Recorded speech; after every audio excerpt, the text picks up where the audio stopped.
All right. That was all three of us clapping. That's okay. And now 1, 2... Fuck you, Blake. Yep.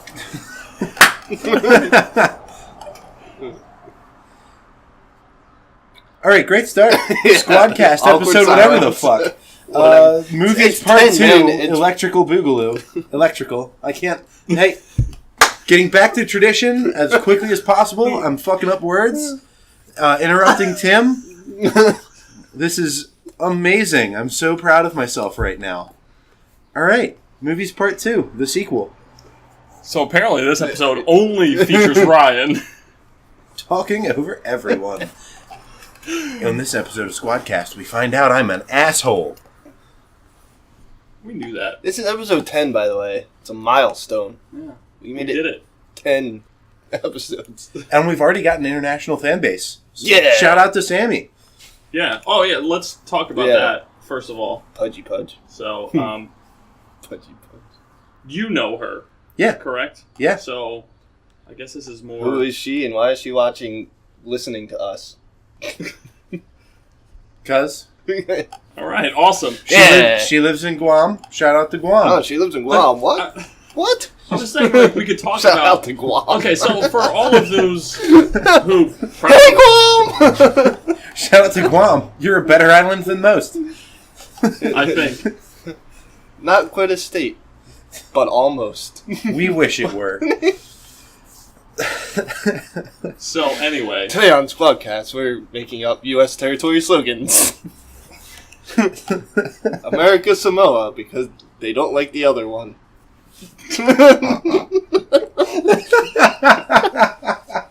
Wow. Oh my god. Oh.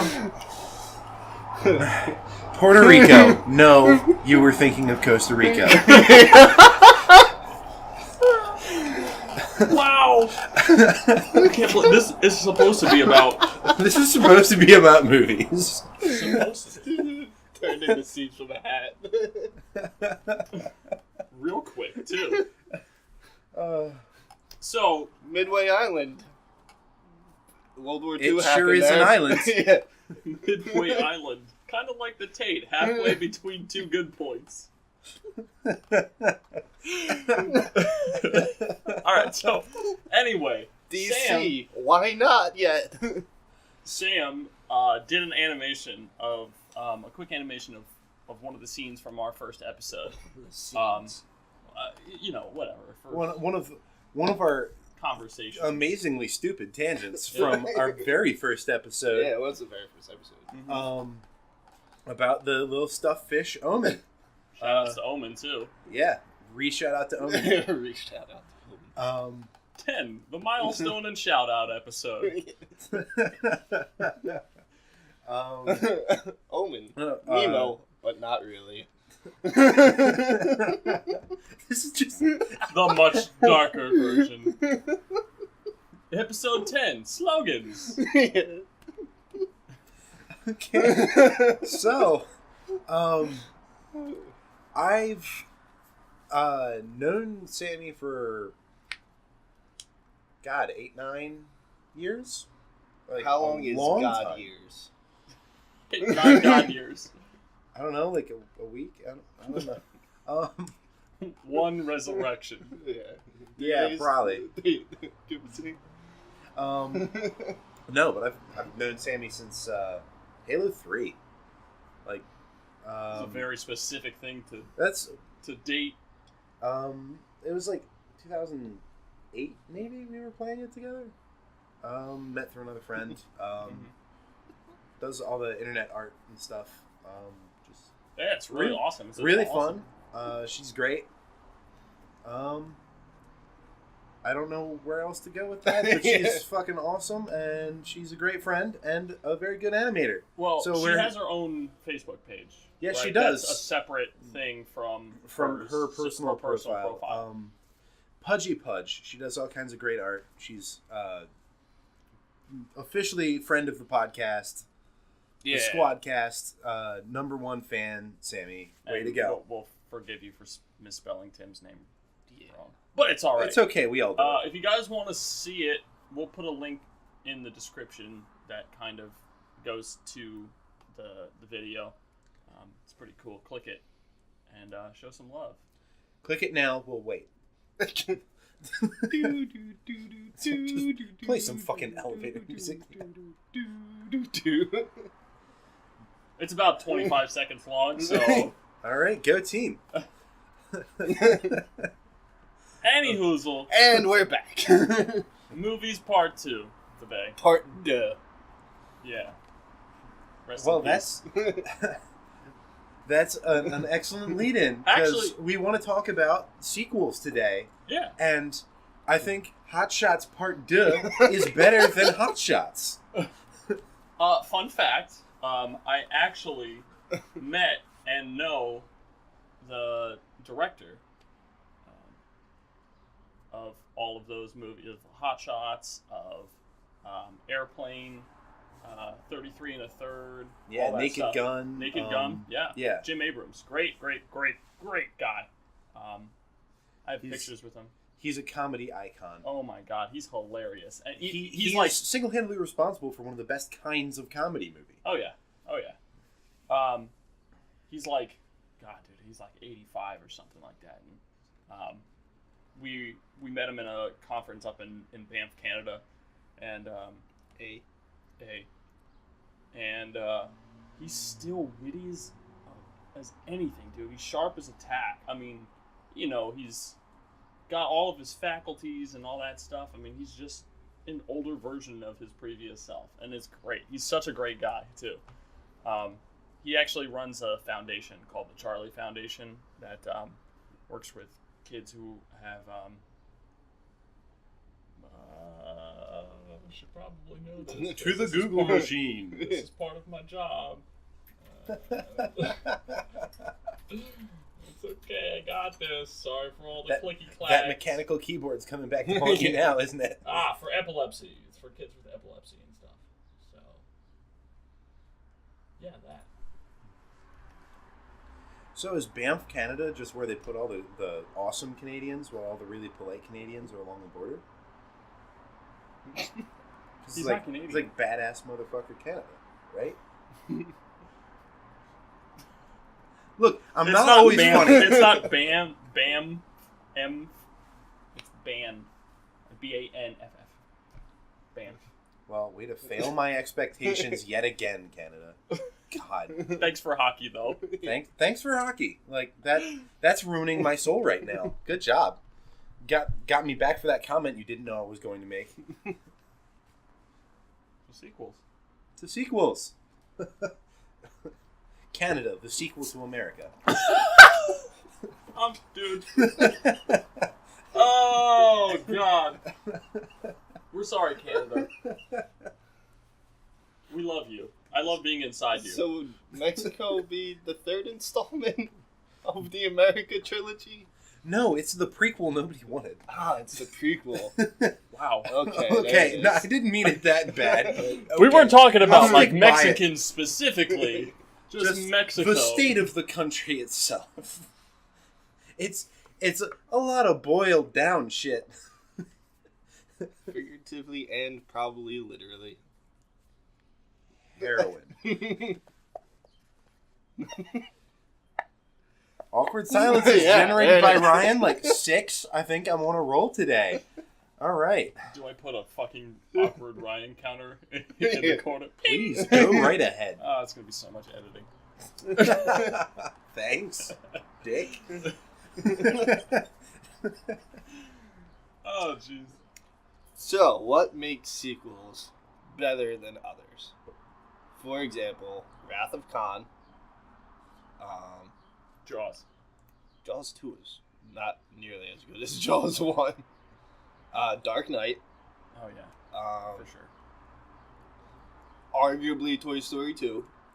I've heard the argument for both sides that Toy Story 2 is better than Toy Story. Here, I'll give you one. Captain America: The First Avenger versus Captain America: The Winter Soldier. Winter Soldier is a great movie. Winter Soldier is one of the best superhero movies ever done. Yeah. How about just Tobey Maguire Spider-Man 2 versus Tobey Maguire Spider-Man 1? Like, it's basically a rule that the first sequel is the best movie in any superhero movie, like, franchise. because they got all the bullshit out of the way. Yeah. In the first movie, like it's just a bunch that of hour of like character development up. that all the people who wanted to see the movie from the get go already know. Yeah. Oh, man, does Peter Parker get bit by a radioactive spider? Holy shit! What a twist! Anyone who's ever read a comic ever knows this information. Kind of. I mean, they skew. Plot twist: Peter bites the spider. Gets accepted to NYU. You can start getting into photography. Yep. And then his uncle gets shot.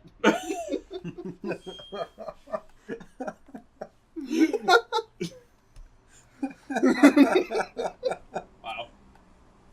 Oh no. I don't think anyone was going to top last week as being my favorite, but this is going strong. This is pretty solid so far. But not even just superhero movies in general. I mean, like Godfather Part 2, is there. Well, Godfather Part 2 was so strong because it was the main character wasn't so conflicted about what he had to do. It was that he was completely buying into what he was doing, and everything going on in his story was accelerating and starting to spin out of control. And then we don't talk about Godfather Part 3. That movie was never made. There's a Part Indiana 3. Jones. Indiana Jones. And the Crystal Skull. Well, that was never made. That was the number 4. It was a trilogy. It was very this is a one that kind of goes against our rules. The Indiana Jones series. It was the first one. It was amazing. One of the most iconic movies of all time. And then Temple of Doom. And then The Last Crusade was pretty good. Like, I didn't hate Temple of Doom, but it wasn't as strong. It's not Raiders. Yeah, it wasn't Raiders. I mean, just amazing. When Nachi's face melts, Nazi's faces melt. It's basically one of the greatest screen catharsis moments, next to Hitler taking a spray of submachine gun fire to the face. Well, we already talked about that last week. Yeah, we did. And that movie does not need a sequel. No. That would be impressively difficult to do. Yeah. But actually, all the Tarantino movies are supposed to take place like in the same timeline. Technically, but also some of the movies are movies within the movie universe. He said that Kill Bill is a movie that people in Pulp Fiction go to watch. That's interesting. It's a movie in a movie. Okay. Fucking Tarantino. Yeah, fuck him. He's kind of a dick. He's definitely a dick. Yeah. But one of the guys from Reservoir Dogs is a descendant of one of the bastards. Which one? I can't remember. The Jewish one. Jewish one. That, you might actually be right. I mean, wouldn't that make sense? Aren't they all Jewish and Inglourious Bastards? That's what I'm saying. That's why I said the Jewish one. That's what I thought you meant. I thought you meant the Jew bear? Yeah, the bear Jew. Not the Jew bear. The Jew. 8 Nights of Hibernation.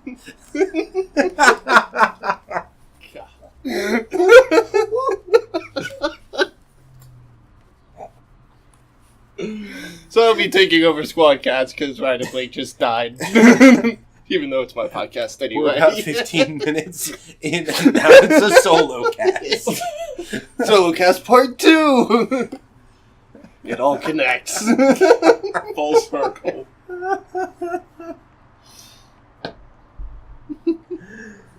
Oh. Anyway, so... majority of the time, the sequels... Oh yeah, by the way, this podcast isn't just about sequels. We're just opening up with that topic. If they keep listening, they could have found that out. Thanks for qualifying it. Hey, Ryan. Can you go walk off the balcony? I could. Okay, that's all I ask. Just wondering if you could do it. Just wanted to make sure you were capable. Can I go to the bathroom? I don't know. Can you? Fuck you. You're a bad person if you ever say that. I'm gonna pee myself. Can I go to the bathroom, please? Anyway, so the sequels that are good, what made them better than the original. Terminator 2. They took like a gritty sci-fi horror and turned it into kind of an action junkie movie. Right when audiences were primed for that kind of movie. That's really what made it as good as it was. And I guess they really liked plucky children characters. Can't always get behind that. Plucky children characters. Come on, you think John Connor's character in that movie was exactly compelling? You say "Hasta la vista, baby," and then blow him away. The fact that you said plucky. It was really the only word I could think of. Come on. Also, highly accurate. And, I mean, Stranger Things. Those you could describe all those kids as plucky, except for maybe the little Asian boy from Indiana Jones, Dr. Jones, from Temple of Doom. What is his name? Temple of Doom was actually a prequel. It's not even like it takes place before Raiders. Yeah, it takes place before Raiders. It's weird. Huh. And I think it does. I haven't seen it in a long time, and I thought it took place in like the late 30s. I don't know. It's weird. Because I think, let's see, the beginning of the movie is him talking to his father, who's Sean Connery. That's is the really third odd. one? That's Sean The Last Connery. Crusade. That's The Last Crusade? Mm-hmm. Very Last Crusade. No, it's the one that starts off with him in Japan, I think, or China, or something. So the last one. Because Crystal Skull was never made. I thought it was Raiders, then Temple of Doom, then Sean Connery Adventure. Yeah, Sean Connery Adventure. Yeah, but I'm saying that was the last movie that was made out of that series. Because Crystal Skull didn't happen, no. and whatever the fuck they're about to unleash on us in the next couple of years is not going to be okay. Couple thoughts on that. Who the fuck decided that it would be a good idea to put Shia LaBeouf in that movie? Shia LaBeouf. Shia LaBeouf. And two, why the fuck would you give up? So the generation is Sean Connery, Harrison Ford, Shia LaBeouf? Is Shia But, LaBeouf supposed okay. to play his son? No, it's not no. the son. It was just some guy. Oh, I thought they were. No. But still, Sean Connery, Harrison Ford? Question marks? All around. Hey man, I don't question Sean Connery. No one questions. Sean Connery. The Hunt for Red October. Love that movie. Suck it, Trebek. Cast a Scottish man to play a Russian sub-commander. That's amazing. And he still kept his Scottish accent. What the fuck? He sure did. What a badass. Well, remember when Tom Cruise played a German in Valkyrie and didn't have an accent, even though every other actor did? Because that happened. You remember when Tom Cruise was actually a pretty decent actor? Before he went all... Oh, I'm in love with Katie Holmes! Get off the couch. Check your feetin' levels. Calm the fuck down. Scientology, man. Not even once. Exactly.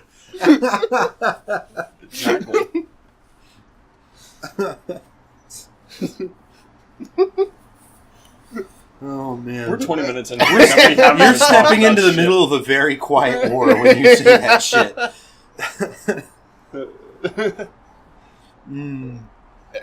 Oh man. Ooh. So, well, I think one of the best sequels / overall movies besides Winter Soldier is obviously The Dark Knight. Mm-hmm. So what made that so much better than? Because Batman Begins was a pretty good movie to begin with. Yeah, there was a lot of setup. You know, I mean, it's it is called another- Batman Begins. exactly. It's- I mean, it's they a had lot to of do the setup background of and introduce the characters and stuff. You know, it's kind of like the beginning parts of watching like Breaking Bad or Game of Thrones. Yeah. Like you had to get through that first season. Game of Thrones. You To just be have fair, to. though, the first scene of Breaking Bad is him in his underwear in an RV. Yeah. So, like, that's pretty exciting to get into. Game of Thrones, it's just like... It's just like, oh, various people. zombies. Oh yeah, that was the first scene. Yeah, It was, yeah. The first scene was those dudes. The whites. Yeah, getting The killed by the whites. walkers. Yeah, the White Walkers. No, the whites. Those were the whites. Oh, and then I guess that one... No, that wasn't a White Walker. Just a bunch of rights. Oh, okay. Yeah. Okay. Which are the little, like, minions of White Walkers. Okay. And they're just dead people. Yes. Reanimated dead people. Gotcha. So. The more you know. Just fact-checking, you know? Anyway, so why is it Dark Knight? Well, obviously Heath Ledger, but That's a huge part of it, I think. segue into our next topic once we get there, if we get there. Well, with that's a solid question at this point. Yeah. I think one of the strongest things of the Dark Knight is there was a lot of stuff established in Batman Begins as far as like characters, and they managed to carry all of those characters into the next one. Mm-hmm. And they also set up and subverted the thing that killed, Spider-Man with Tobey Maguire. What killed Spider-Man 3 was, hey, what if we put Sandman and Venom and Goblin, the Hobgoblin or whatever, Green Goblin Jr., whatever, Green Goblin 2. the sequel. The Wrath of Khan. Like, they had him go up against 3 villains. None of the villains got decent screen time. And none of them were terribly compelling. And then they were like, what if Eric Foreman from that 70s show was a supervillain? Because that's fucking money in the bank right there. Like, okay. I could buy him as a menacing monster alien thing. Eddie Brock, that makes right? perfect sense. Yeah, Eddie Brock, Who's his name? Who's supposed to be like the bully? Yeah, he's supposed to be like a bully type character, like big, strong, and an asshole. Yeah. And then, like, what if we made him like Not somehow those things. even whinier than Tobey Maguire? Like halfway through that weird like Broadway musical bullshit where he's like, I'm having my emo streak. Oh yeah, forgot about. And then they put fucking Eric Foreman on screen. So I can't even fucking remember the guy's name anymore. They put him on screen. Topher Grace. Yeah, thank you. Mm-hmm. Topher Grace. Fun they fact put about Topher Grace on Grace. screen, and you suddenly forget. Oh God! Like they made Peter Parker as unlikable as they possibly could, and then they put Topher Grace on screen, and then you're rooting for Tobey Maguire again. Like you just kind of want to see him get punched.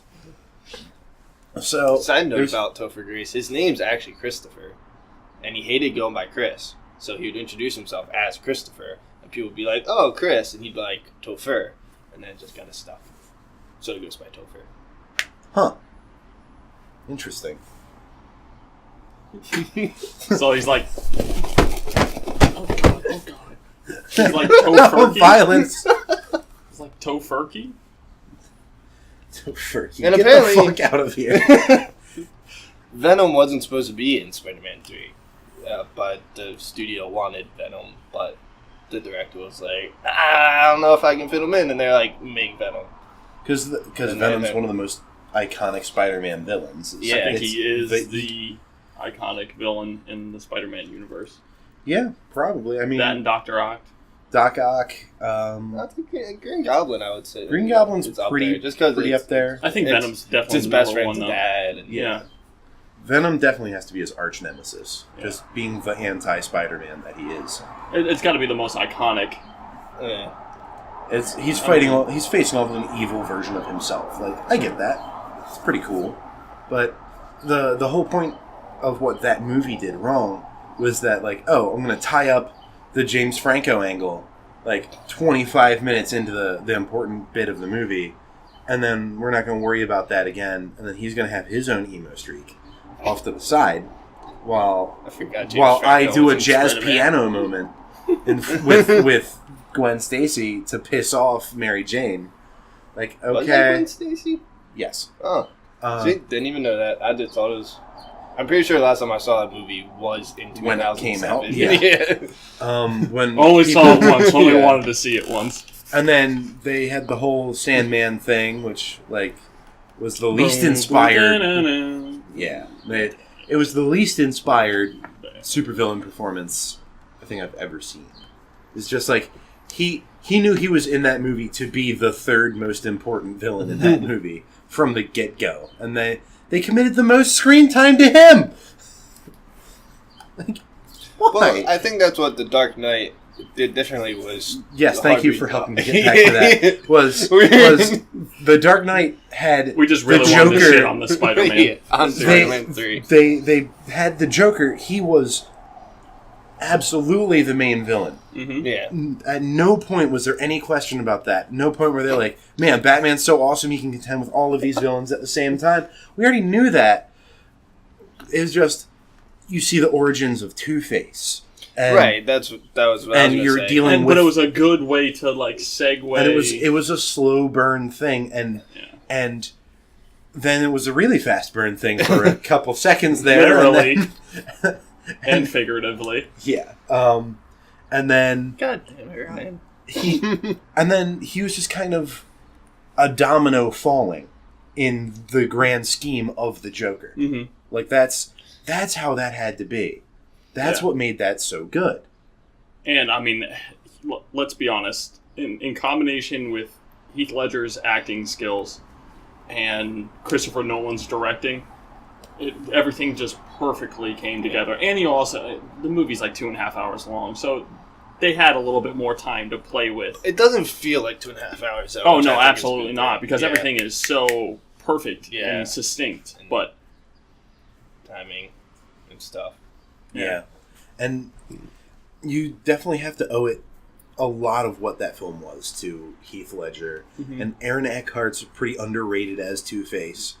I think he did pretty well. Yeah, he's very underrated for what he did. Shadowed by Heath Ledger in that movie, though. Like, yeah, it's... Because they all were pretty good.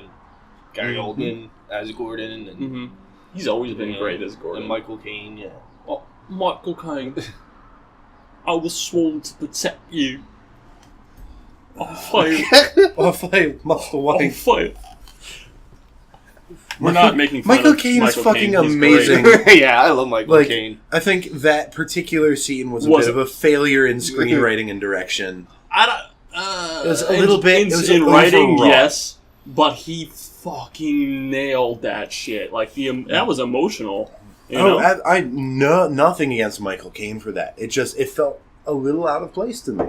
That scene just didn't feel well placed. I feel like if it had been used at another point in the series, maybe. Yeah, or maybe later in the movie. Or so Christopher Nolan, if you're listening, keep that in mind for... Put us on your screenwriting team. Look, it'll be a hit to our personal time, but we'll accept that money as just an ode to other avid viewers of movies. We'll take that hit. Yeah, we'll be your advising team. To work with you. We'll take that hit. Definitely. Have your people talk to our people. We're our people. Let's not even... Just send an email to Sqwadcast. Anything going to me has to go through Omen, then Peter, before it gets to me. It's a very rigorous process. Wow. We've talked about Peter on this. I hope we have. If we've gone 10 episodes without mentioning Peter, that'd be it. If we haven't, Peter is his pillow pet, his penguin pillow pet. Yep. He has his own Twitter handle. He does. He does. Well, he's been kind of slacking though. Yeah.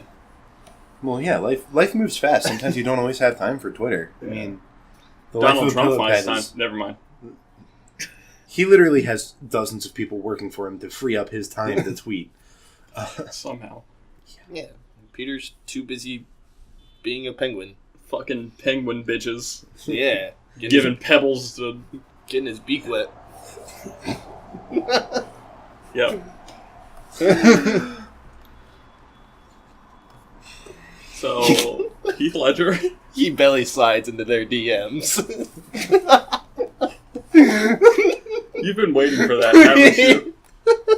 That just came to me, actually. No, it didn't. No, it didn't. Fuck you. No, it didn't.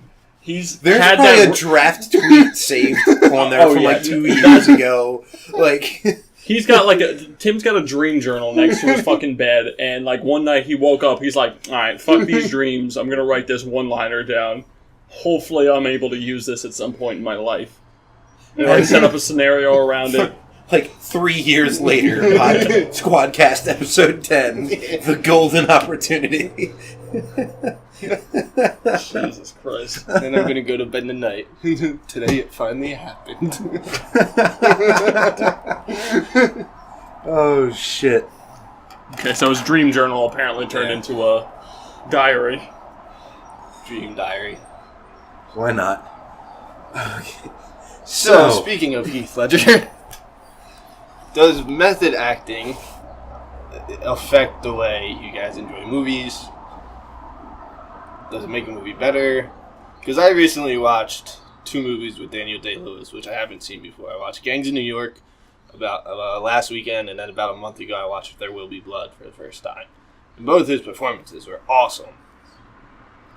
But he really obviously commits to his role. That's kind of like his trademark, and pays off. He has like 3 Oscars in like 20 movies. He's the only actor to do that, actually. 3 leading actor Oscars. And then Heath Ledger's Joker obviously went down in history, being that he had like the journals and he like isolated himself from the cast before filming and all that stuff. Like, do you think it makes a movie better? Do you think there are other factors involved making a movie good? I think that when Tom Cruise is done researching for his movie about Scientology, that the method acting will really pay off. That'll be its pinnacle. That'll be his pinnacle, and I think he'll sweep the Oscars by himself. He'll win Best Sound Mixing. Absolutely. Best costume design, because that's got to be costume work. That doesn't look like a human. Is that the best editing? The general that has the starships or whatever that sends the people into the volcanoes or whatever the fuck? No, that's Surrey, you dick. Dude, oh my god, Scientology's weird. Scientology's weird as shit. Space alien souls. They power your blood. Sorry for all the Scientologists out there that we just offended. But change it. Method acting. Yeah, method acting. Back to method acting. Because I think, I feel like Daniel Day-Lewis is the only one to where it's consistently paid off. Because he's super selective of his scripts. Which, according to IMDb, he actually pursued being Vincent Vega in Pulp Fiction. But Tarantino wanted John Travolta. And that was one of few parts he pursued. He normally gets approached. Because it's Daniel Day-Lewis. But it pays off for him. But I know, other actors may commit to a role, but, the movie just bombs. I've heard arguments that some method actors are relentlessly impossible to work with. They get so wrapped up in their character. They get so wrapped up in their character that they just are just prima donnas about everything and just act like total dicks to everyone on set. And it can really have a negative impact on the outcome of a film. Absolutely. If you kind of wear away the passion of some of the people working on the project, they're not going to put as much into it as they can, Yeah. So that's a genuine concern. Is do I want some asshole on my set, pissing off my key grip and my lighting guy and everyone? These are important people. Seriously, they absolutely are important people. Nobody realizes help make the movie. Christopher Nolan may have an idea for some kind of shot, but who actually does the shot? The camera guys, the lighting guys, the sounds, they all have to come together, and the editing guys, they all have to come together to make his vision a reality. Well, according to some video I watched on YouTube. Nice. Good source of information. Yeah. Apparently Christopher Nolan is one of few directors to put a lot of power in himself. So he directs basically the whole movie, which like some scenes here and there would go to someone else. He overlooks all the effects and stuff because he is a practical effect kind of guy. And so stuff like that. Like a lot of the cars in the Dark Knight chase scene. I think a lot of that was done with miniatures. I think the Dark Knight, like, there was no CGI in that movie. I'm pretty sure that was what I read when it first came out. Like, everything is practical effects. Whether it be miniature or not. Yeah. Yeah. So they packed some tannerite into a Hot Wheel semi truck and got the boosters. Instead of wire, it was dental floss that a little centimeter tall sculpture of Heath Ledger with an RPG. Yeah. And a fishing line that went right across. But yeah, like, I've actually heard, the three things on Daniel Day-Lewis was, in one movie he played a guy who, like, he either lost his right foot or couldn't use his right foot for paralysis. I never saw it. It was back, like, one of his earlier roles, and he made everyone, or carry him around in a wheelchair on set, because in the movie he couldn't actually walk, so. And then in Lincoln, he wanted everyone to address him as Mr. President and stuff like that. Like, I feel like that's starting to affect the cast and crew. Whereas, like, in Gangs of New York, he just took butcher lessons, but that doesn't really affect other people. That just helps you know what you're doing. Yeah. And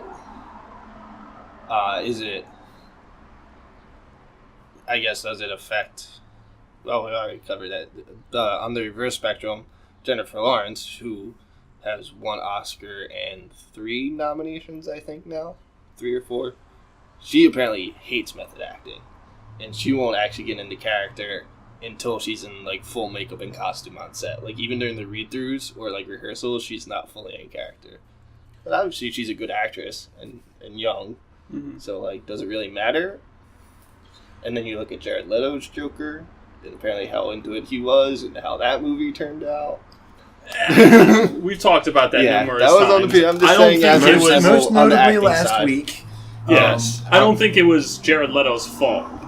It wasn't his fault. I mean, okay, I'm not going to talk about my whole Joker scene again. I think he did a good job. We did a rant last episode. Tune into last week.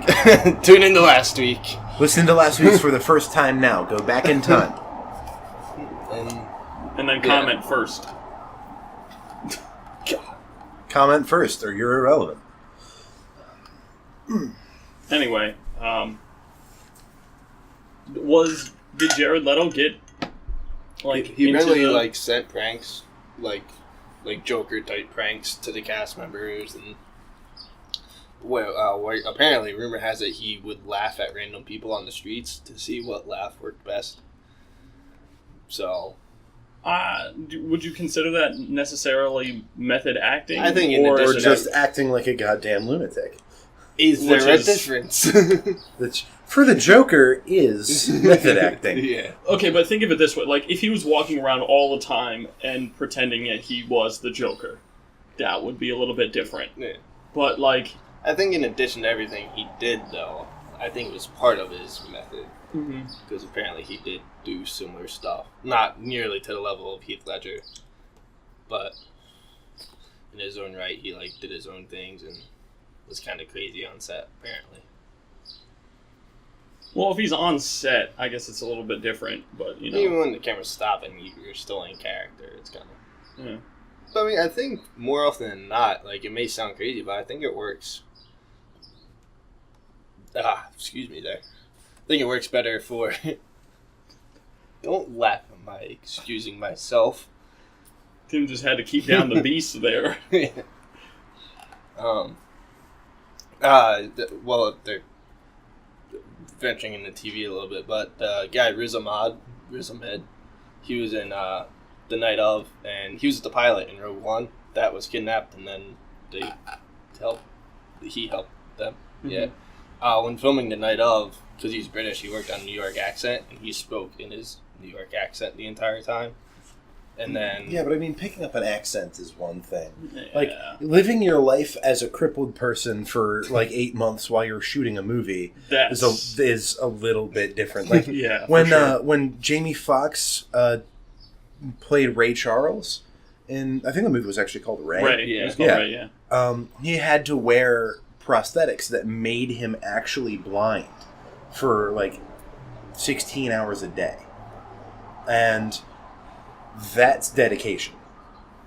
Because he didn't have to do that. He could have just worn the sunglasses the entire damn time. But no, he wanted to actually conduct himself like a blind man would for the sake of the production. Mm-hmm. I think that's good method acting.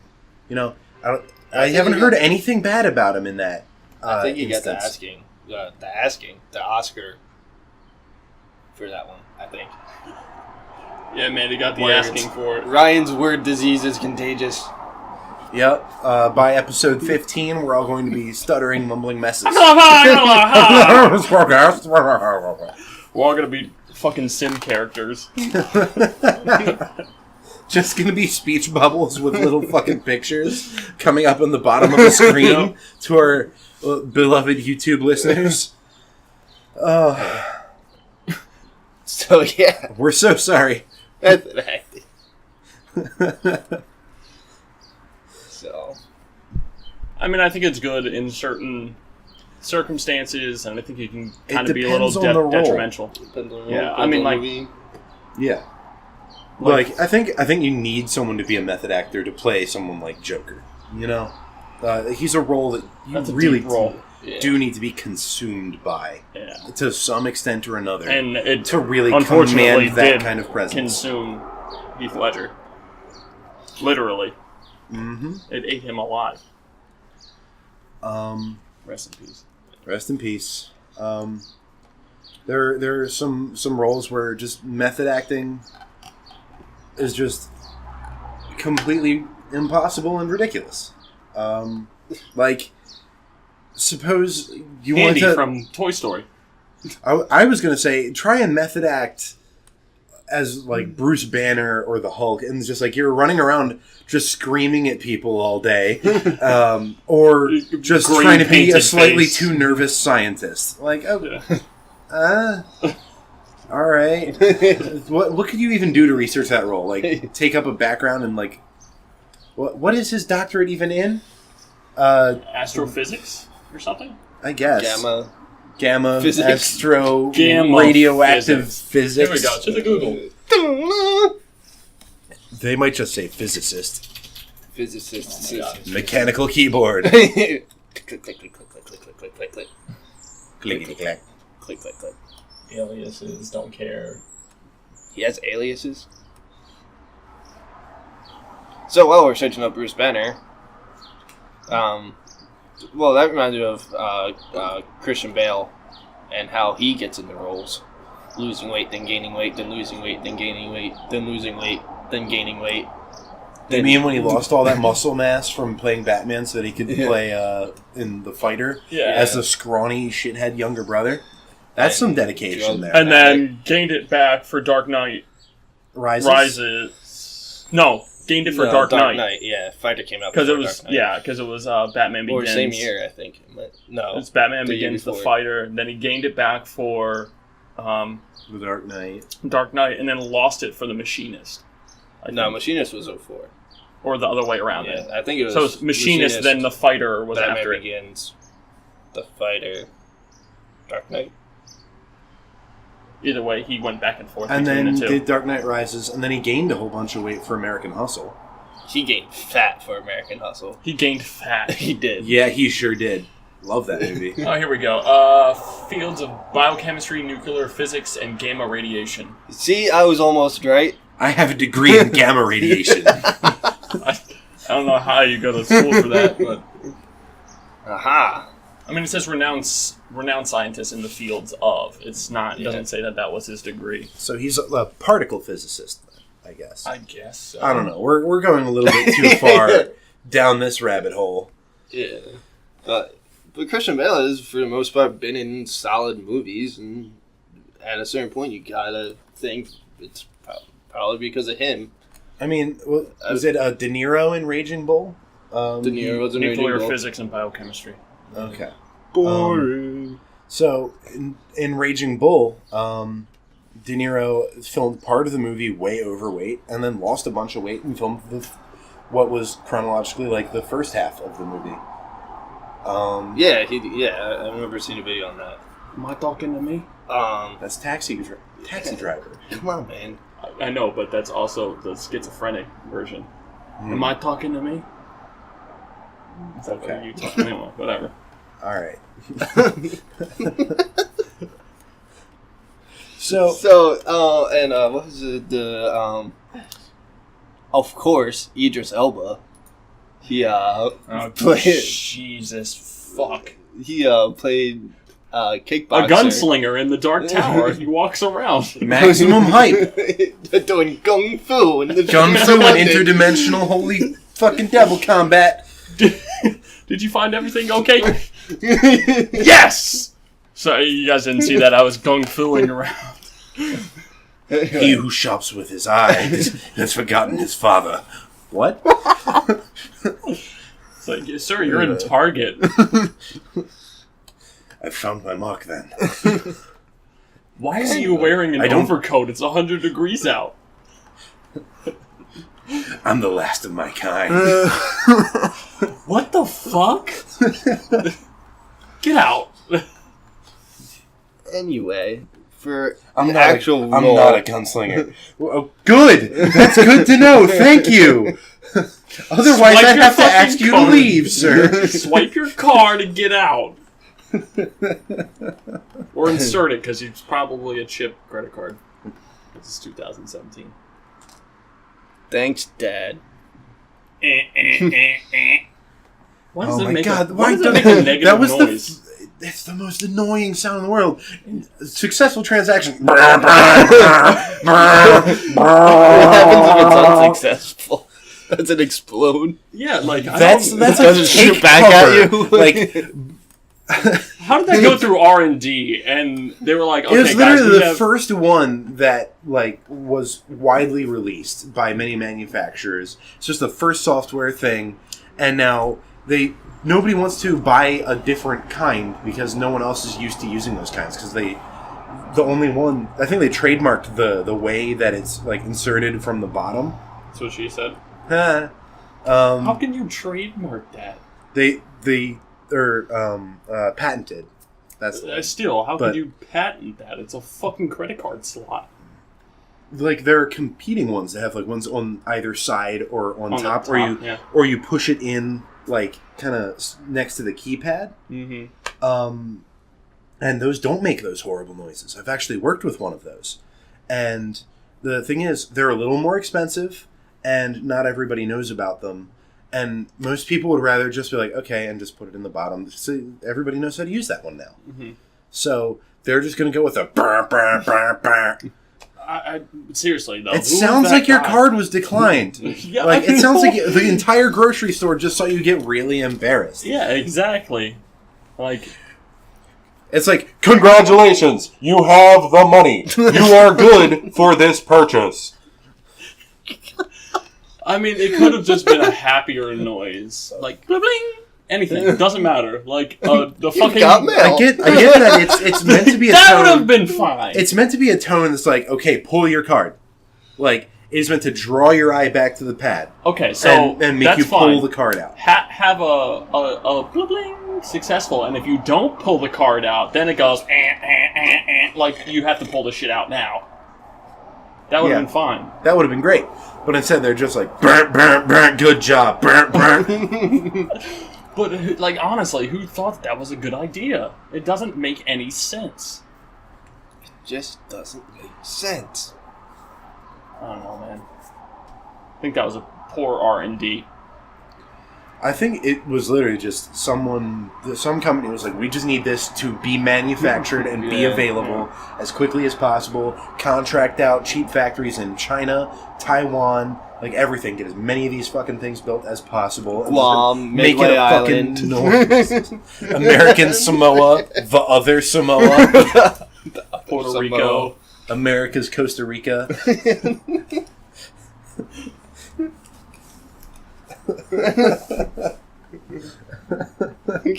God, I'm an idiot. Full circle. This went full circle. We brought the... We brought it all the way around. God, we suck. But anyway, back to method acting-ish. Idris Elba actually competed in a kickboxing match because he was playing like a kickboxer. He trained and fought in a match. So is that too crazy? Is that the line of craziness? It's not really affecting anyone else, though. Except the guy he might have beat the shit out of. Or the guy who might have beat the shit out of him. Yeah. I would be afraid to beat the shit out of Idris Elba. Me too. Dude's 6'8". But also, super famous. You'd be like, oh, dude, sorry. But not that famous, though. But he will be because of Sqwadcast. He will be. Exactly. The constant name drops. When you win your eventual Oscar, just know it was us. Yeah. Somehow. You get an Oscar. Under your name, we want all of our names engraved. Special thanks to... Yeah. No, you know what? Actually, you don't have to engrave it. Just mention us in your acceptance speech. Yeah. Yeah, that would be amazing. You already have the Screen Actors Guild, and you forgot to thank us then. Even though it happened 2 years ago. We'll let that one slide. Yeah. Because we've only been doing this for a little under 3 months now. So... But still... We're watching you. Literally and figuratively. Just but not that literally. Look, let's not get Interpol in on this, okay? Just like how you watch all the other worlds in Thor, we're watching you. Yeah. Because that's what he does in Thor. Because Heimdall's a badass. Yeah, I like the way until you we held got that sword. frozen. And then unfrozen. And then he broke out of solid ice by just being angry. It's pretty badass. That is and then approaching one whole Idris in terms of badassness. Can we use that as an official Is there a scale of Idris? Yeah, it's an asymptote of Idris Elba. It approaches Idris Elba but never touches. Yeah, it's an exponential approach. You can get infinitely closer to being one Idris of anger, but you never will be. But you'll never get there. Huh. The closest anyone has ever gotten is Idris Elba himself in Luther. He's 0.999 continuing Idris in that series. Oh, Jesus.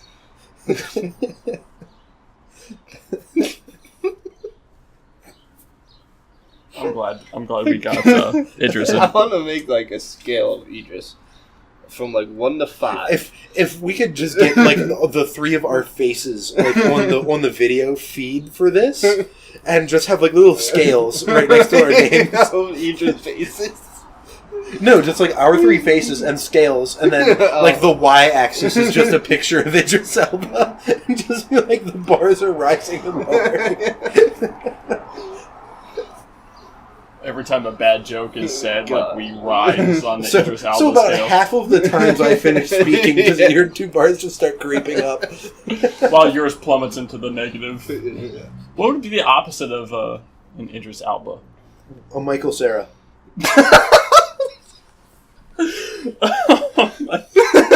Come on, you know it's right.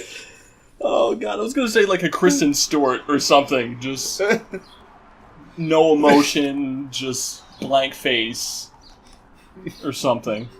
But you've got to know Michael Cera would work in this instance. Yeah. Is angry versus kind of sad. Okay, fine. Then Kristen Stewart is an absolute value. Absolute zero. Yeah, I was going to say it. Yeah, it's 0. Sure, we'll go with that. Absolute 0. If you reach her, you're dead. You're emotionally unavailable to life. God, so many science jokes in this Sqwadcast. That's okay, I'm alright with it. Wow. Oh, man. So movies. Yeah, back to movies. I guess. I don't actually have anywhere to segue that to, but I was trying to get us slightly back on track. So we were saying, we were talking about Idris Elba is something of a method actor, but I mean, if you're just talking about people who work out to look like they're fit for a role, aren't like 95% of actors method actors? Well, it's more to I mean, he working got out. in an actual fight and trained. It was I guess that's it was a like a bit... legit kickboxing fight. It wasn't like he got a guy and was like, "Hey, let's fight right now so I can practice my moves." The dude actually kickboxed. Like, that was his job. Yeah, all right. I mean, that's getting fit is definitely part of the role. Chris Pratt. Yeah. Best cover up in Parks and Rec for him losing the weight. And they're just like, "So, how'd you lose all the weight?" "Oh, I just stopped drinking beer." And he's like, "So how much weight did you use?" He's like, "Yeah, I know, right?" And then the scene just goes. Or, Chris Pratt. He was actually naked in Parks and Rec, too. Good to know. Thanks. The dude from It's Always Sunny in Philadelphia who plays Mac. Can't remember his name. Who gained a bunch of weight for that one season just because he thought it was going to be funny. Rob McElhenney. Yeah. He gained a ton of weight in like season, I want to say 7 or 8. I think it was 7. Or 8, yeah. Just because he thought it would be funny. He gained like 60 pounds. Yeah. And to be fair, they played it well. Like he was cultivating mass. No! Stop saying that! Stop cultivating and start harvesting! I don't know, man. It was like, is that considered method acting? I think that's just big ridiculous, though. Because Always Sunny isn't really like... He did it to be funny, and it didn't... But that's exactly... It's a comedy, He just ate a lot, yeah. Like... But is method... Well, that brings up debate. Can you method act for a comedy? Because it feels like drama. But I feel like method acting is when you live your character in your regular life. Not like, oh, I studied how to be a butcher, or I locked myself away for like 7 months and didn't see or talk to anyone, and I slowly went insane.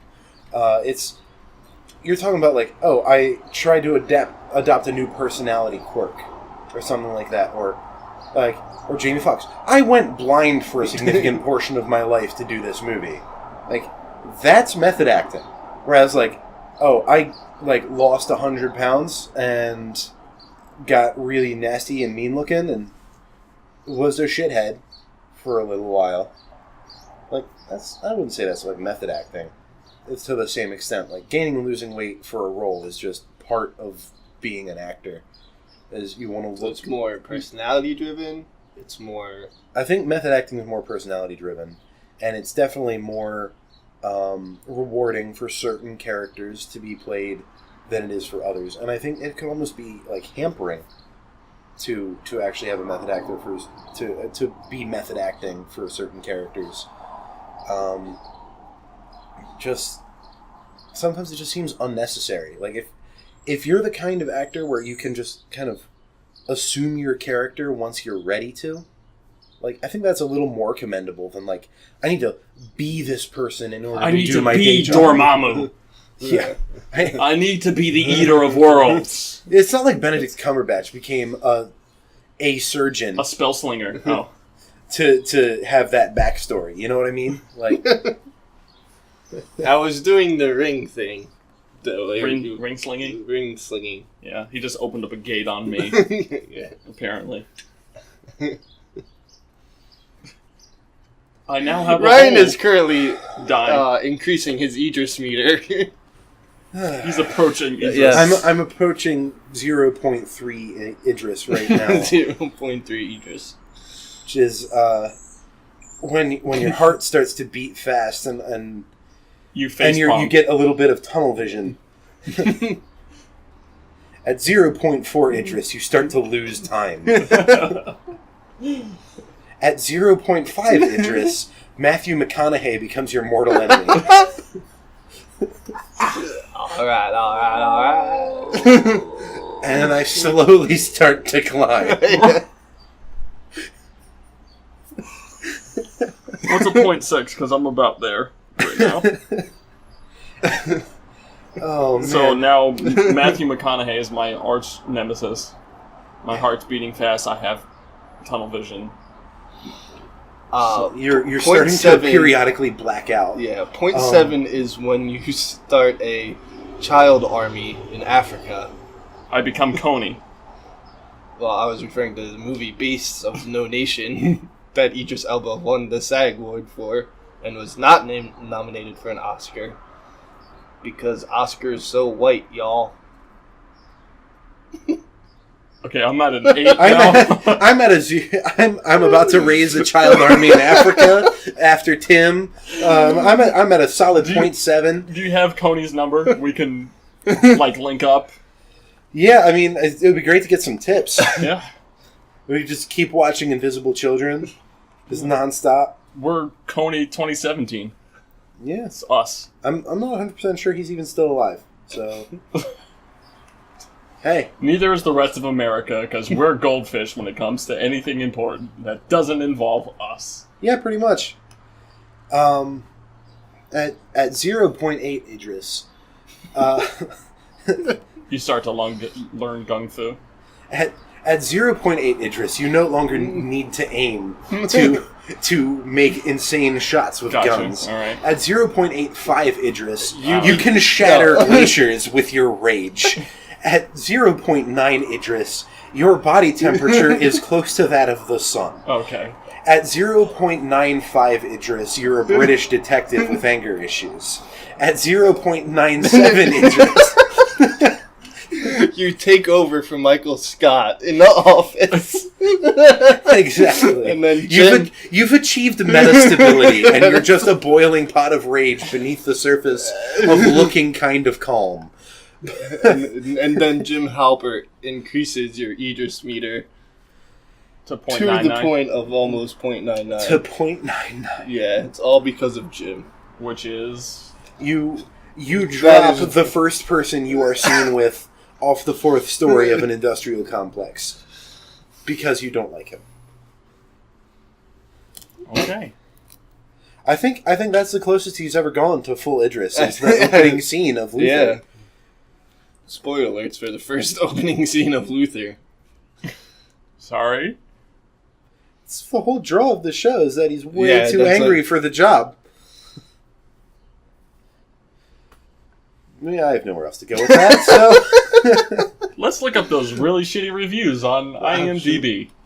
Okay. As Tim does dips, for some reason. I don't have my devices right here. I have my device somewhere. I got click-clacky. Yeah, you got... Oh, okay, he got his phone here, too. Yeah, my phone's off. My phone's on. Okay, so basically... Ryan was so courteous as to bring 4 DVDs of... DVDs, by the way, for those of you who don't know what a DVD is, it's a disc? No. A digital video disc. These are sort of like the... they're the Ark of the Covenant as far as films go. DVDs. If you open it and stare on their contents for long enough, your face will melt off. It's Pandora's box. Thank you. Essentially. Thank you. Yeah. That's a much better metaphor for that. If you were to open all 4 of these boxes at the same time and play movies from all 4 of them, you may actually bring about the end of humanity as we all know it. Yeah. There's 4 cases here to represent each of the horsemen of the apocalypse. It's true. Wrath. I think poppin' and droppin' is war. These are the actual titles. It's of these. 10 hard-hitting action movies. Yeah, it's not 10 poppin' and droppin' action movies. 10 city hustlin' action movies. And 10 high-octane action movies. So and yes, there are 10 You can get all of movies. these for $5 at Walmart. Or if you don't want to pay, money for these, you can probably find them all on YouTube under Maverick Movies for free. YouTube, the DVD of the internet. Pretty much. Sure. So, I'm trying to remember. I believe it was... I need to see some of these titles. Please do. Yeah, why don't you read a couple off there, Tim? Alright, we got... They're written on the back. Well, I was looking at the pictures that also have What are you, 12? Yes. Times 2 plus 1. Yeah, good luck reading all of those. Almost. I'm going to read... I believe this is... Good Girl, Bad Girl. Is that one right next to Mad Bad? Mad Bad. Yep. Razor Blade City. Filmed in Baltimore. Shoutouts. Kicking It High. Lost Soul. Hustlers. As in L-A-S, not E-R-S. Once Upon a Time in the Hood. Oh, wow. On the Down and Low. Why not just say on the low down? Tell you what.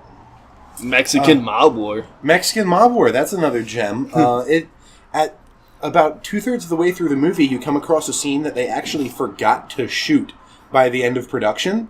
So they literally just put 2 or 3 different still images on the screen over the course of about 4 minutes with open library sound effects and subtitles for what the dialogue was supposed to be. And then, at the end of the movie, they literally have replays of all the characters that died so as to explain all of the things that happened because nothing made any sense. Trust. So there is that Trust 2 or just Trust that with an S that looks like a 2?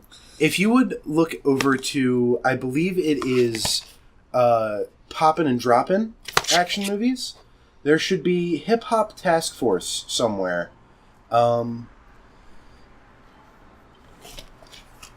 Is it Actually, it might be City Hustlin'. Nope, City Hustlin'. There it is. City Hustlin'. Hip Hop Task Force. Hip Hop Task Force, yet another Baltimore film. No synopsis, just the credits. I was hoping there would be like some type of plot on the back, but It's a true story, actually. oh, is it? About a police strike team going after hip hop moguls because they thought they were smuggling cocaine. However, that might be the greatest endorsement for this movie that it could ever possibly deserve. Here's your marketing team right here. Here is an official review on the IMDb page. 1 out of 10. Less a film and more a war crime. Again, the triple tragedy of the easy availability of mini DV cameras, desktop editing, and the low standards of the urban genre is again unleashed upon this poor, unsuspecting world. Wow. Yeah, that is some scathing shit for Hip Hop Task Force. And I have watched this movie. It doesn't make any sense, and they don't understand what movie making is supposed to be. Also, one of the props for a cell phone for like a hip hop superstar is like a $5 toy Nokia phone. That's like plastic and yellow and not at all even looking remotely real. I think there's actually a fucking picture of Elmo on it.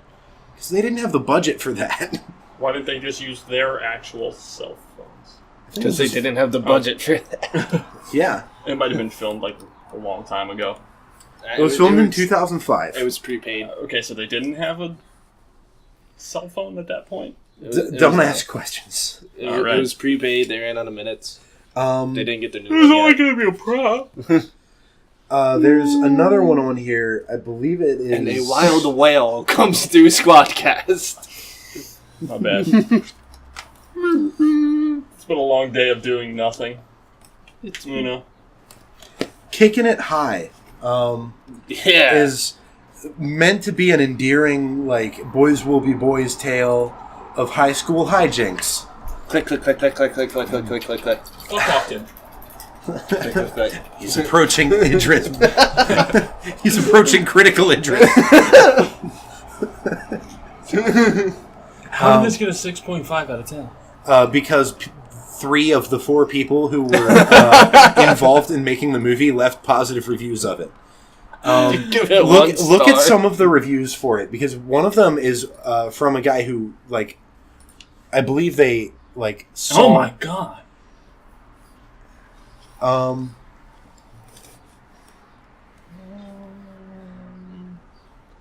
I think it's Taking All Things Into Consideration as the one from the guy who actually, like, saw it at a theater with the director. I do dislike these films. Speaking as an atheist, what the fuck?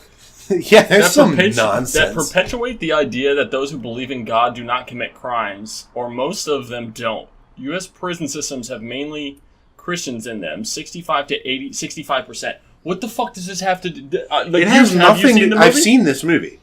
That has nothing to do with it. It's about a bunch of high school kids who get caught up in a life of crime, and by that I mean they break into literally a potato chip factory and steal sacks full of potato chips, and then they all regret it and put their lives of crime behind them, just in time for the police to figure out it was them, and they all get sent to jail when they graduate, and then all of them die.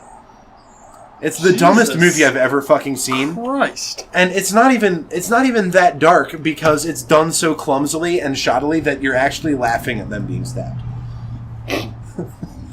I feel like comment etiquette accidentally he wrote may have something here. Salvia Eric. Oh my god. Just if it's you, Salvia, let us know. Give us a sign. I don't know. I think the second one, taking all things into consideration, was a guy who actually I'm aware that the film was on a shoestring budget. The actors are not experienced, and it was intended as a direct-to-video movie. Taking all these things into consideration and going in with a...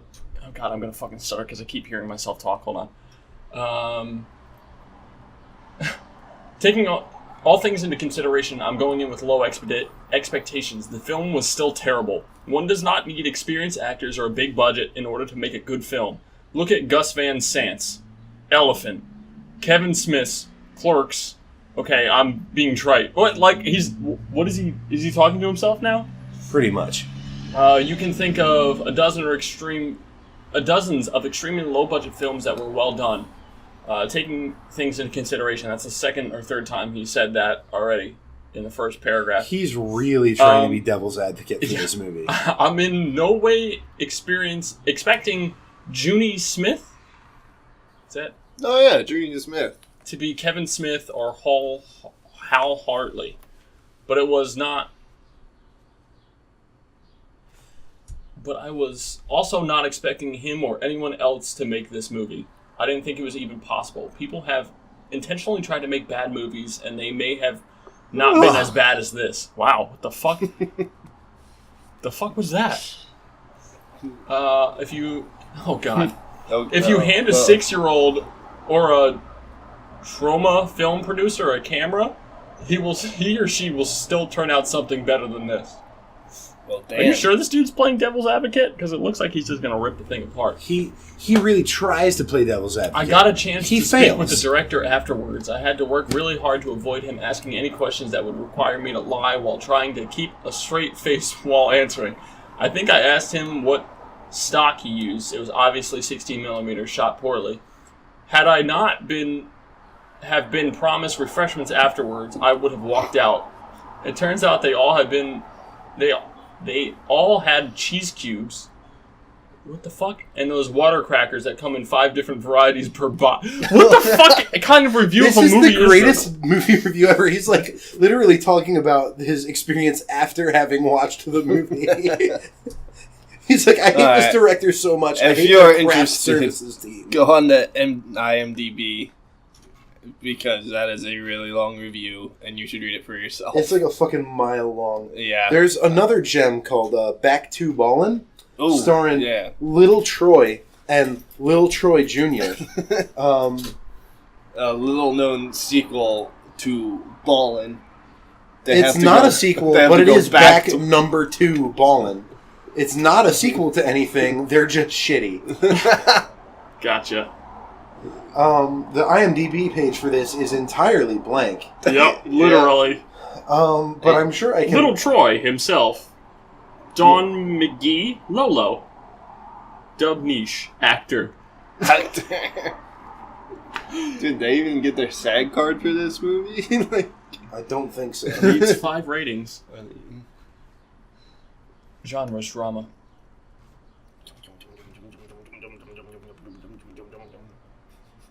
This is what happens when I'm tired.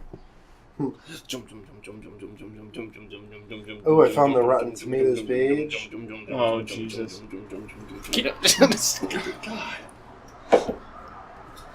Gotta take the toy away from the child. Oh my god. This movie's been out for 14 years and no one has had the balls to watch all of it and review it. I may be the only human being who has watched all of this movie. Alright, it's on to me now. Okay. You have homework. Actually, everyone has homework. What was that movie? There will be a test Back next to week. Ballin'. It's still, we're talking about this one. Yeah. Everyone needs to go watch Back to Ballin' by any means necessary. Yes. Then go and write a review on IMDb and Rotten Tomatoes about the movie, so that they have at least 5 ratings on IMDb, so that they can be recognized. And drop our name in it. We'll check. Yep. And we will read check your next review. episode, I promise you. We will read your review in Sqwadcast, as long as you keep it to a normal length. Oh, fuck it, dude. I'll make a whole episode if someone writes, like, If you write speculative fiction or some shit like that, we will devote a podcast to you. Unless it turns into John Locke fanfiction, then I'm gonna... It just turns into fan fiction in general. Then I'm kind of not on board with that. Unless it's fan fiction about Sqwadcast, because then things could get interesting. Listen, man, I've never seen a fan fiction that didn't involve the people involved having sex with each other. Like you wouldn't have sex with Omen in real life. Come on now. He's not. Moving on, Back to Ballin', is a gem of American cinema, starring hip-hop legend Lil Troy. As himself. Lil Troy. And Lil Troy Jr., his son, as his troubled nephew. I just want to point out that it says credited cast, Lil Troy himself. Rest of cast. Listed alphabetically. There's 2 fucking names. Yep. 2. That's hilarious. Yeah, this movie was not good. So one of the things that stands out to this movie is like this kid, Lil Troy Jr., gets into a fight at his like preppy school. So his mom's like, "I'm gonna send you to live with your uncle. He'll set you straight."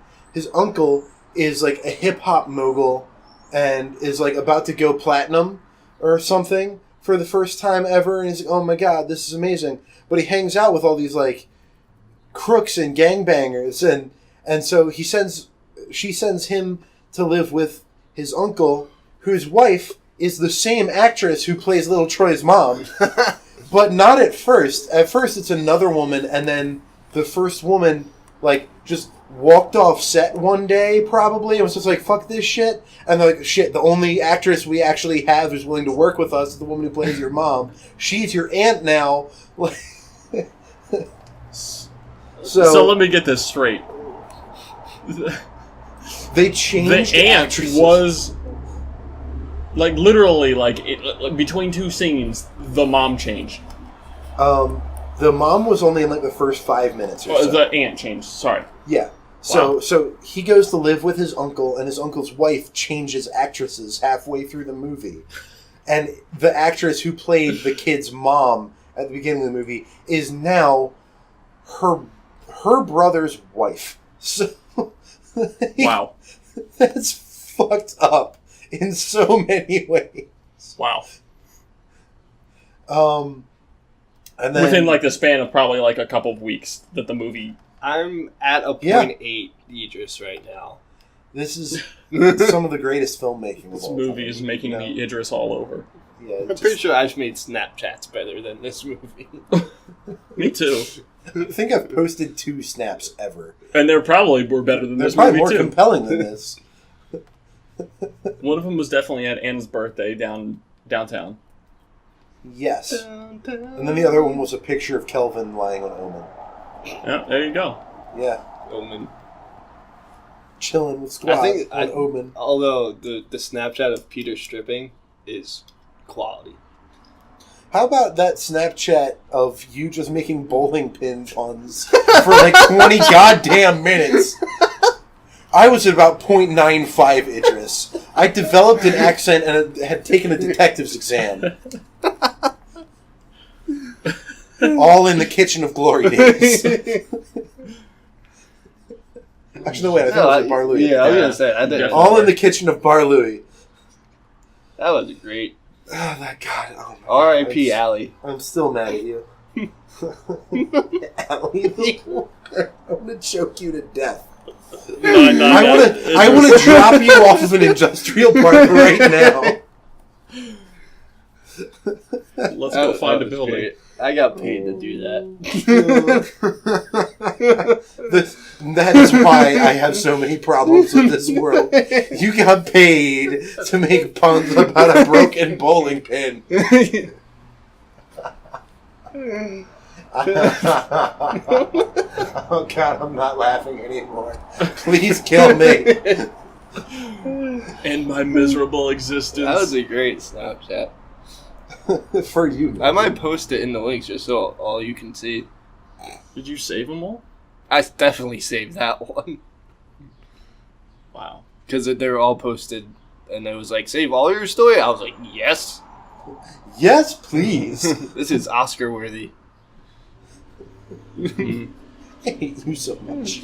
I think I used a strike pun twice. Like two different ways of making strike a pun. You're so proud of yourself for this. I am. It boggles the mind. I am so proud of that. I hope you contract malaria. That's Well, damn, dude. exact. Specific. Yeah. Exact.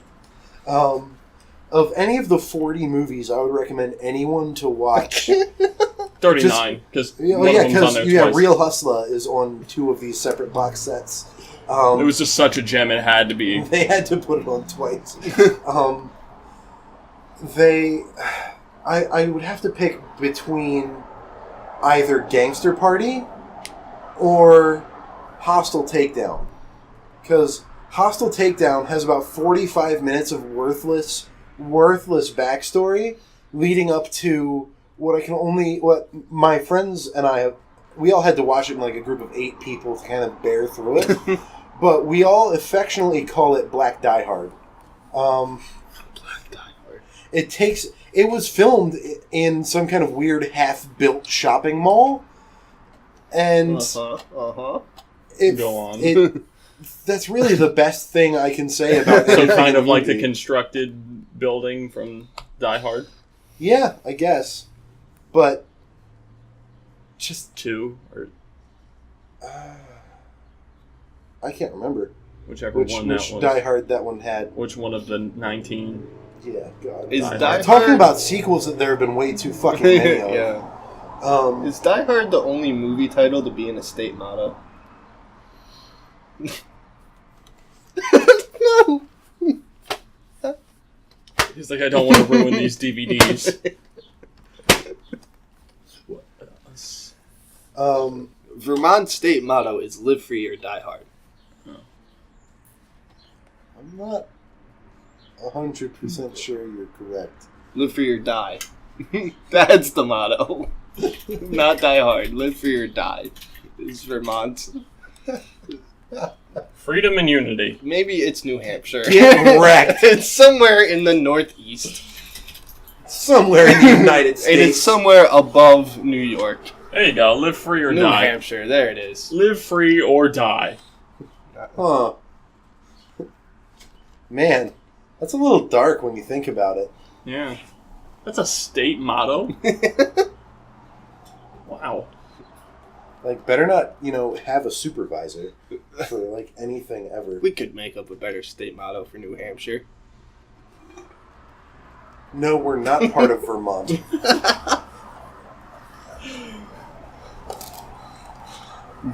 New Hampshire, the sequel to Old Hampshire. We can do better than that. We can do better than that. Yep. New Hampshire. I gotta get going. Like Rhode Island, but worse. New Hampshire, we wish we were Maine. Yeah.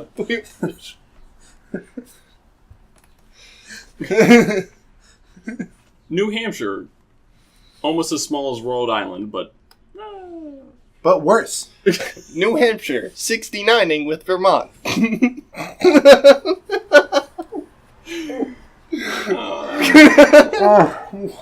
What cruel god permitted you to exist?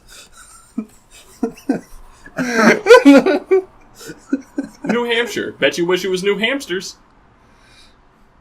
We do. Hamsters are cute.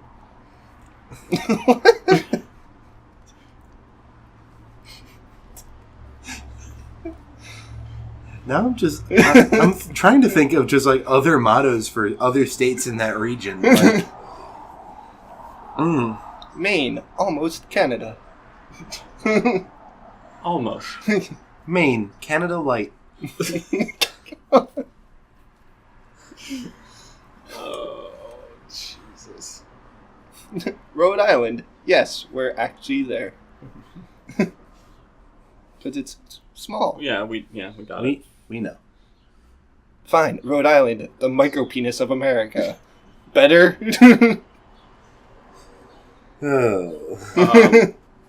Maine, we have a gayer central location than San Francisco. I don't get it. Is Maine that gay? There's a... what the fuck is the... Because San Francisco's pretty gay.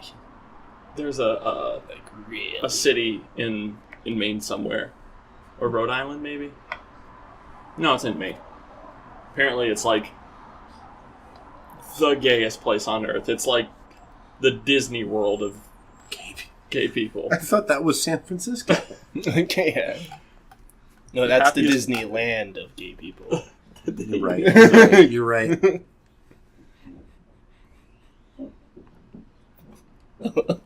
Oh. The Demogorgon is trying to come through. What the fuck was that? We're so bad today, Blake's neighbors are trying to get to us through the walls. Should I say or should I go? The lights are lighting up on the walls over the alphabet. S T F U. What does it mean?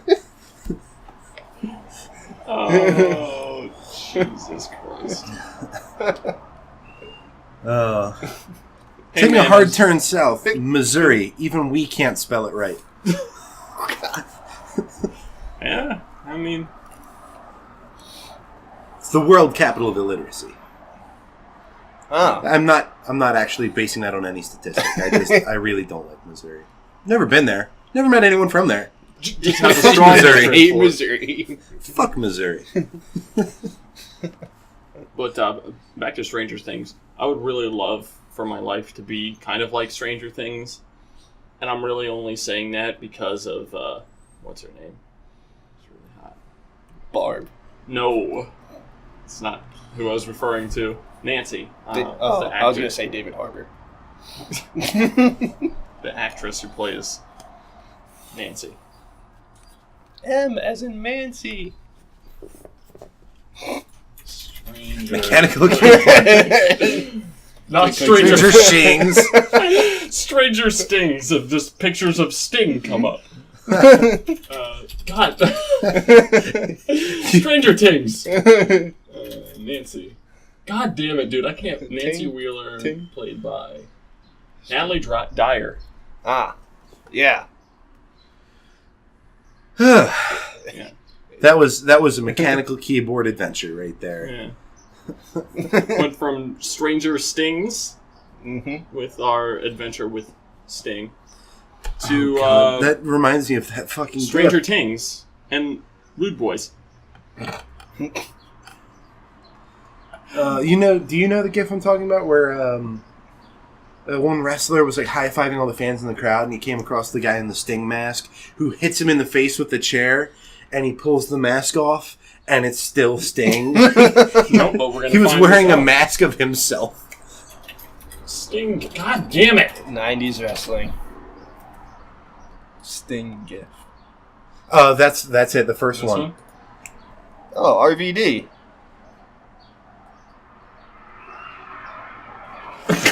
Is that WWE or is that TNA?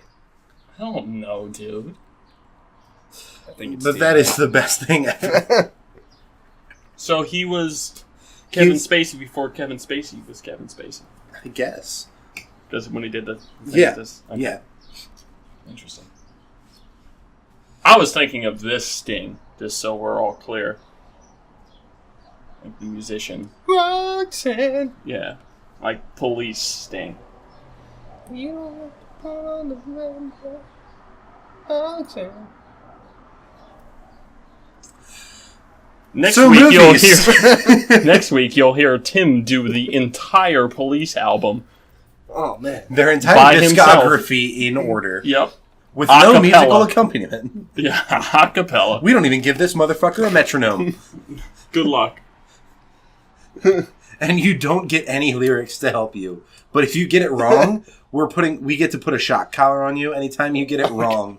You get a little baby taste. All right, now to be fair, most Police songs you can pretty much mumble, and it sounds like the original song anyway. It's okay. I have no idea what any fucking Police songs sound like outside of Roxanne and the other one. Do do do, da da da. Yeah. Nope. So I'll be watching you. There you go. Do, do, do, do. Every step you take. Creepiest song ever created. yeah, it does sound kind of stalkery. It literally is about a stalker. Yeah. Yeah. Roxanne's about the red light district. Really? You don't have That's to put so out weird. the red light? Huh. You don't have to wear that dress tonight? man down! Oh god, I think you hit him in his eyeball. Yeah, you fucking did. His retina's down. He just elbowed it. I was looking one way and shot the other way. Healing for the signs forgotten his father. I'll make you forget your father, you son of a bitch. Message in a bottle? Ah, No? I think he's still recovering. I am. Every little thing she does is magic? Maybe. I don't know. They're kind of more of a group that I would only really get, or I would only really like remember if I was actually hearing the music, and we don't need to do that. And I wouldn't either anyway because I have headphones on. So you guys wouldn't be able to hear it anyway. Alright, I think this episode's... Yeah, I think we've derailed too hard. Did he, like, concuss you? Are you okay? My eye is actually kind of tearing up a little bit. I think Ryan will some be of the playing fabric- Ray Charles in the next biopic. There we go. We got Ray 2, starring a white dude. Who actually went blind. Ray 2. Because of a pillow. No, I think some of that fabric might have Oh. just kind of rubbed against my eye a little Dislodged. bit. Do you need me So to kiss it's all it? like irritated. If you try, I swear to God, you're not even wearing a zipper, so I can't go for that. I was going to say if you reach for a zipper, I would rip your hand off. But if you go to the waistline of those pants, I will annihilate you. I don't get that reference. Yeah, well, I'm confused. No, I'm just openly threatening you. I'm not referencing anything. This is a very specific threat. If you go for my zipper... His zipper, because he offered to piss in my eye. I said kiss it, not piss it. I thought you said piss. You thought he was going to Bear Grylls it? That's what I thought was about what he was about to do. You need to understand, that's why I got that defensive. That's why I went to about 0.5 Idris. Wow. So threatening to pee on Ryan is only a 0.5 Idris. Making a bowling pin pun is about a 0.8. No, it was a Correct. 0.95. Yeah. 0.95. No, it started at a 0.8, but once it got to like the third or fourth successive snap, I was at a 0.95. So you heard it here first, people. Ryan likes golden showers. No, I'm still. What was a 0.5? Was angry enough to. 0.8 was shatter ice.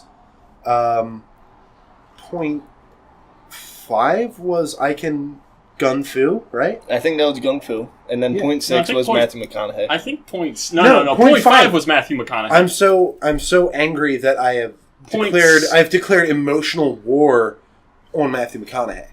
So that's how angry I am. 0.7 was learned gun fu. Yeah. I think. I think you might be right. I don't know. We're going to have to write this down. Or we could just, listen to it again. That's what I mean. Like, listen to it and then write it down. And Yeah, then reference it forever. Yeah, I feel like we could just pin it to your wall. Or just every week we can make up a new scaling. Yeah, it could work. I mean, there's only so much Idris Elba material, but... I feel like the Idris scale is... Infinite. It really has infinite possible applications. I think we've truly taken a grand step forward. I have the police stuck in my head now. This motherfucker's been dancing for like 45 seconds. Now, when we say dancing, it's more like bobbing and just being a fuck. He's doing the truffle shuffle with his shirt down. I don't have the gut to do it. There's Robbie when you need him.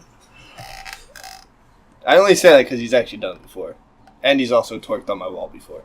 I remember when he twerked on your wall. That was, that sure was a party. I think I was there, wasn't I? You were there, but you were outside. Was it his... The housewarming, yeah. Housewarming party? I don't remember much of that night. You're lucky. I do remember Lyle lying underneath Omen, though. Oh, yeah. Because I was talking to him. A whole lot of that night was pretty fucked up, yep. Yep. Not going to go further into that. Nope. Not at all. All of Sqwad achieved 0.75 inches. On that night or right now? On that night. Oh, dude. At least. I don't think I was that angry. I was just drunk. Yeah. But I like the storytelling option better of everyone being angry enough to learn gunfu and shatter ice, shatter glaciers with anger. I like that idea. In the middle of summer. Yeah. Hey, it's a valuable technique. If you need water when it's Africa hot in Baltimore, direct quote from Kelvin. When you need Africa water, hot. Shatter a glacier. Is that the marketing term? That's like the marketing term for global warming. I think I was about a dazed Haffle. Oh, wow, dude, I can't listen. Hold on. I can't listen to myself while I try and say David Hasselhoff's name. That's what you were trying to say. I was trying to say David Hasselhoff level of drunk that night. You were just screaming at a burger on the bathroom floor. Yep. Pretty much. It was either that or rum ham level. Rum ham. Have you ever seen Binging with Babish? Oh, yeah. We watched it together. Oh, yeah. We watched the Eggs Woodhouse. Yeah, Eggs Woodhouse was great. The Always Sunny special was amazing. It was fun. Oh. I just had the Master of None. Carbonara. But, I mean, that has absolutely nothing to do with method acting or anything like that. So... We haven't said anything really to do with method acting. For the past 20 minutes? Yeah. You're right. Yeah. And... Sqwadcast, out! Yeah!